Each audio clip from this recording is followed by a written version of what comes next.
Hi, everyone. Welcome to another chilling episode where we travel together to explore the unknown, the unexplained, and the terrifying. Every story you hear is based on encounters with creatures that defy logic and leave us questioning what's really out there. So sit back, turn down the lights, and prepare yourself for something that might just keep you awake tonight. Whether you're a skeptic or a believer, these stories will make you think twice about what's lurking in the shadows. Our adventure begins now. One late October morning in 2015, Lila and her friend Maggie decided to hike the Dolly Sods wilderness in West Virginia. They'd been talking about it for months, ever since Maggie moved back to the area from her stint in New York. It was going to be the trip of a lifetime for them, and they were both excited to explore the wild, open spaces of the national forest. Lila had been to Dolly Sods before, but this was Maggie's first time. Lila had warned her it could be a little rugged. It's a plateau that sits at nearly 4,000 feet above sea level, and the weather could change quickly up there. But that was part of what drew them. The landscape was unique, with its rocky outcrops, grassy meadows, and stunted spruce trees. It was like a piece of Canadian wilderness dropped into West Virginia. People came from all over to see the rare plants and birds, and if you timed it right, the fall colors would be spectacular. They planned to hike part of the Raven Ridge Trail, a well-known path that would take them through some of the most scenic spots. It was about 7 miles round trip, a manageable distance for a day hike, though they packed for a full day out, just in case. They each had a backpack filled with water, snacks, rain jackets, and first aid supplies. Maggie had even brought a small portable stove to make coffee during their planned lunch stop. As they parked their car at the trailhead, the wind picked up, rustling the leaves that still clung to the trees. The temperature was cooler than they expected, hovering around the low 50s. They both pulled on extra layers before heading out. The first part of the trail was easy. It led through thick stands of red spruce and mountain laurel, the path soft beneath their boots from fallen pine needles. The sky was overcast, but it felt calm, almost peaceful. Maggie kept stopping to take pictures, pointing out the way the moss clung to the rocks or how the fog settled just above the treetops. After about an hour, they reached an open meadow. The ground was uneven and full of rocks, but the views were stunning. You could see for miles in every direction. The grass was tall and golden, swaying in the wind. Lila pointed out how different this area was from the forests they'd just walked through, almost like they were in a different part of the country altogether. They decided to stop for a break. Maggie set up her little stove to make coffee, and Lila wandered off to explore a bit. She found a small stream running through the meadow and knelt down to refill her water bottle. As she stood up, she thought she heard a faint rustling sound behind her, like something moving through the brush. She turned, expecting to see a deer or maybe a squirrel, but there was nothing, just the wind sweeping across the grass. Back at their resting spot, they sipped coffee and shared a couple of granola bars. They didn't talk much, just enjoyed the quiet and the vastness of the place. It was the kind of silence that makes you feel small in the best way, like the world is so much bigger than whatever worries you've brought with you. Eventually, they packed up and continued along the trail. The path started to climb again, taking them back into the forest. It got rockier, and they had to focus on where they placed their feet.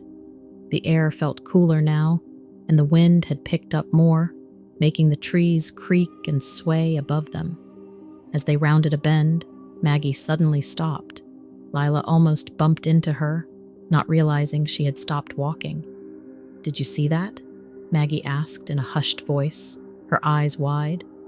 Lila followed her gaze. She didn't see anything unusual at first, just trees and rocks. But then, off in the distance, something moved. It was quick, almost like a shadow darting between the trees, too big to be a deer.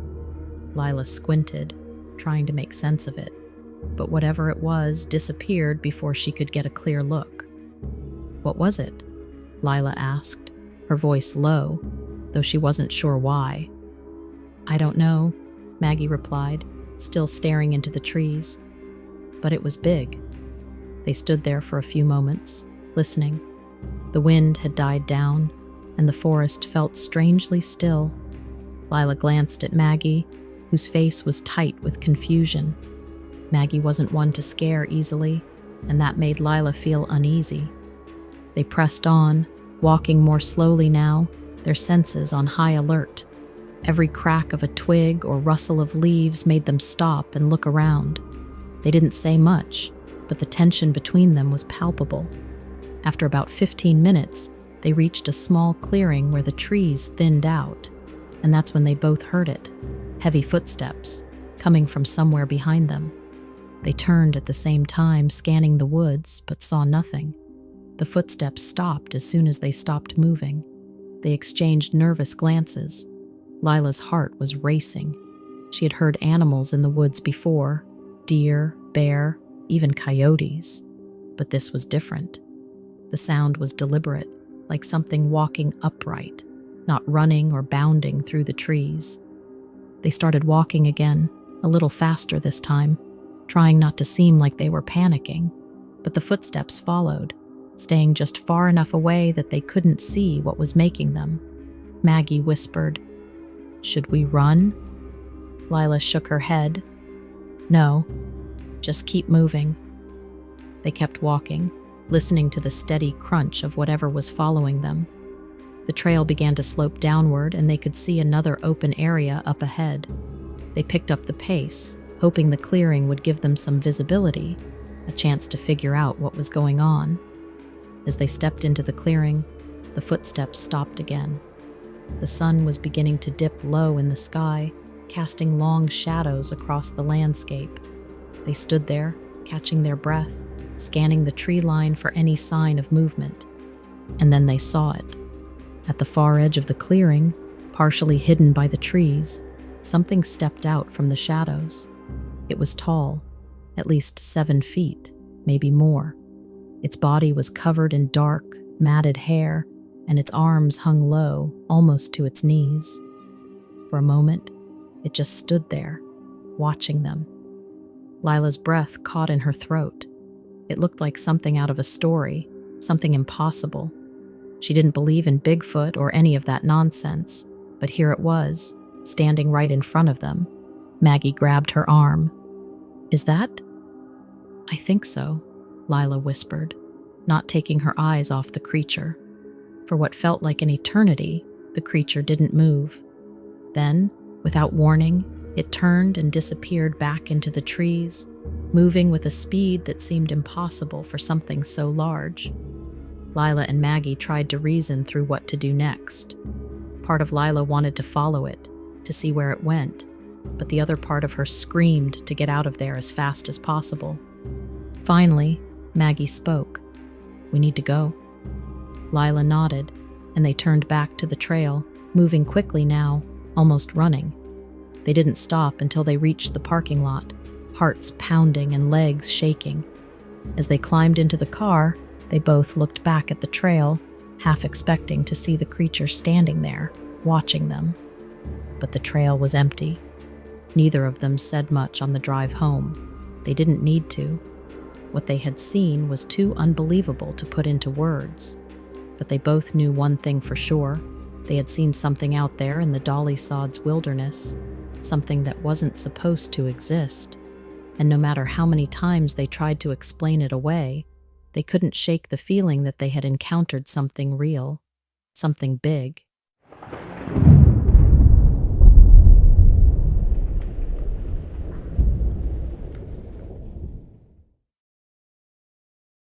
On a humid August afternoon, a group of storm chasers headed deep into the dense forests of Mount Hood National Forest in Oregon. Their primary goal wasn't anything extraordinary for them. They were tracking a developing thunderstorm that had the potential to produce some rare and intense lightning strikes. The forest, covering over 1 million acres, was the perfect place for them to collect data on how storms behave in mountainous terrain. The team was well prepared for this. as it wasn't their first time navigating the rugged backcountry.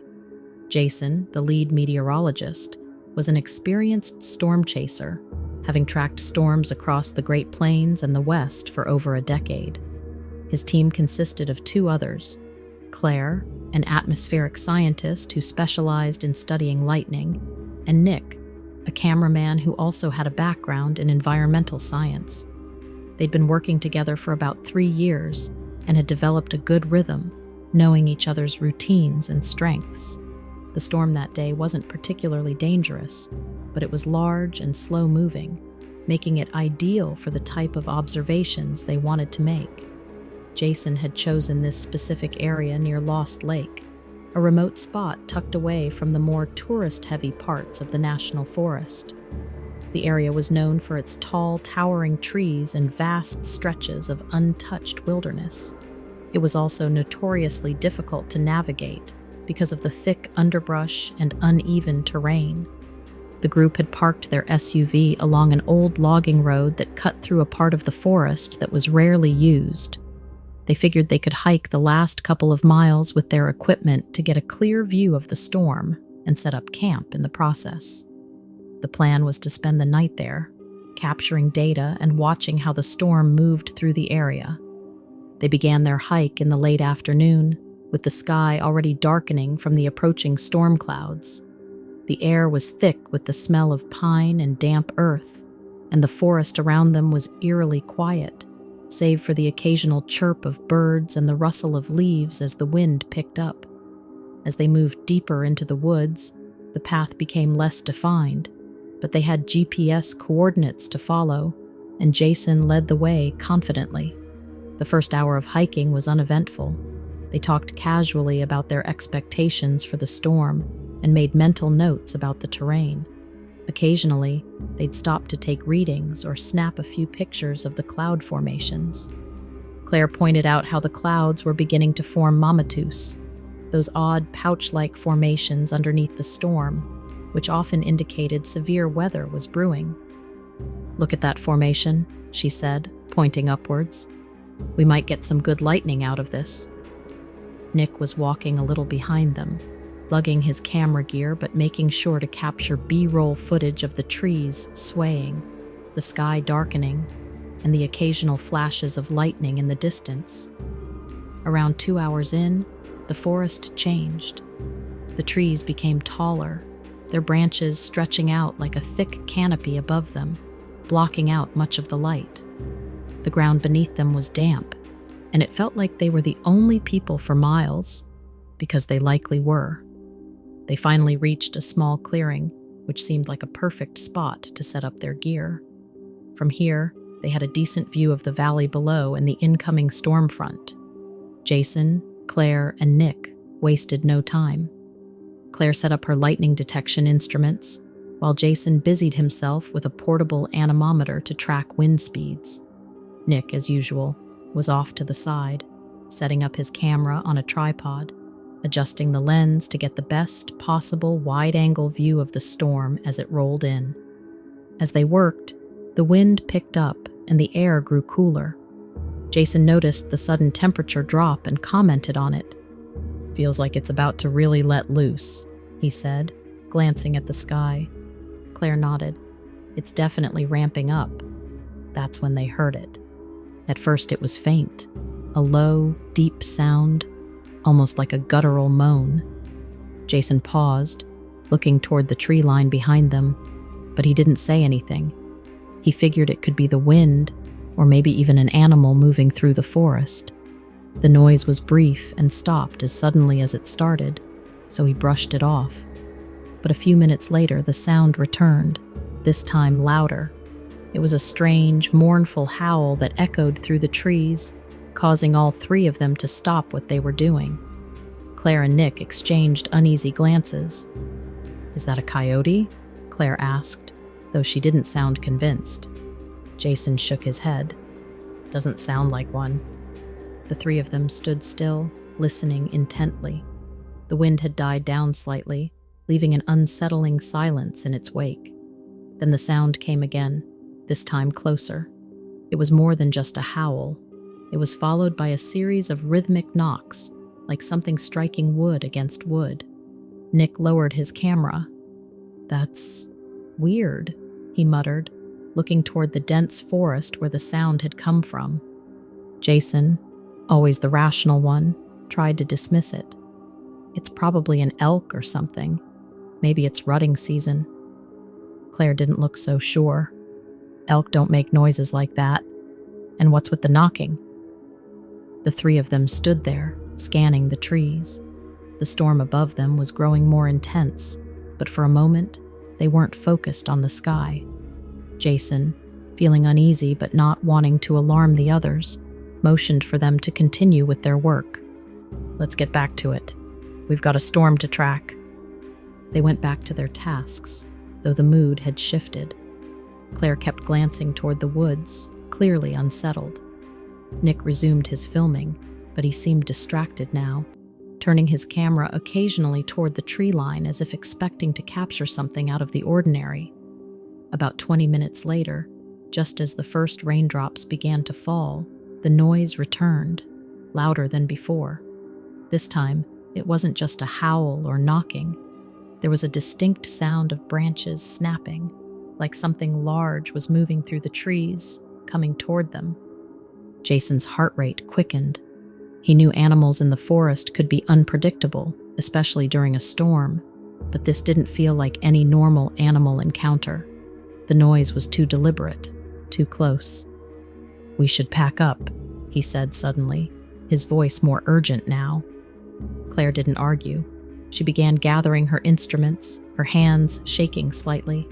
Nick had already moved toward his camera, his eyes wide as he scanned the forest. Then, through the thick underbrush, they saw it. A massive, dark figure moved between the trees about 50 yards away. It was tall, easily over 7 feet, and covered in dark, matted hair. Its movements were slow, deliberate, as it seemed to watch them from a distance. For a moment, none of them moved. "What is that?"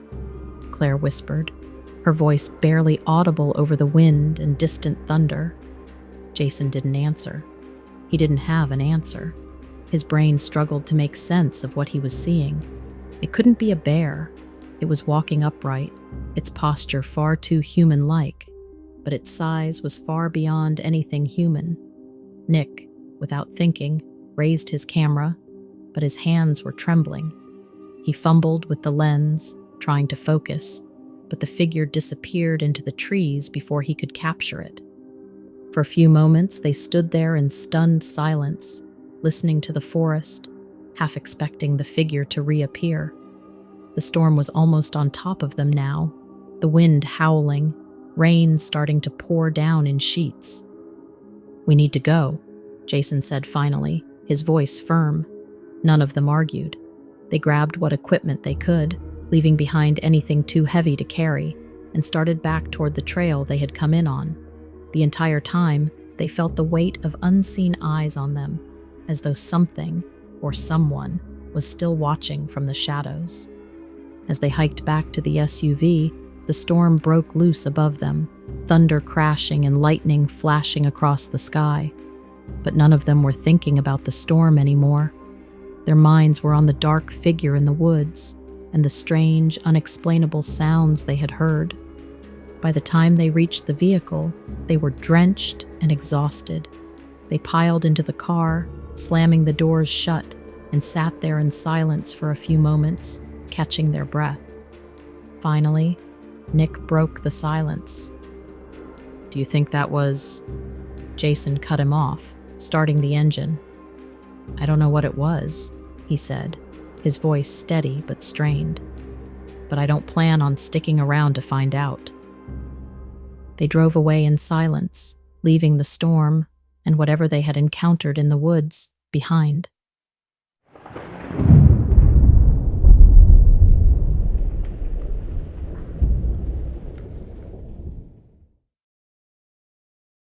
On a warm August morning just outside of Hope, British Columbia, two friends, Ben and Mark, set out for a weekend hiking trip.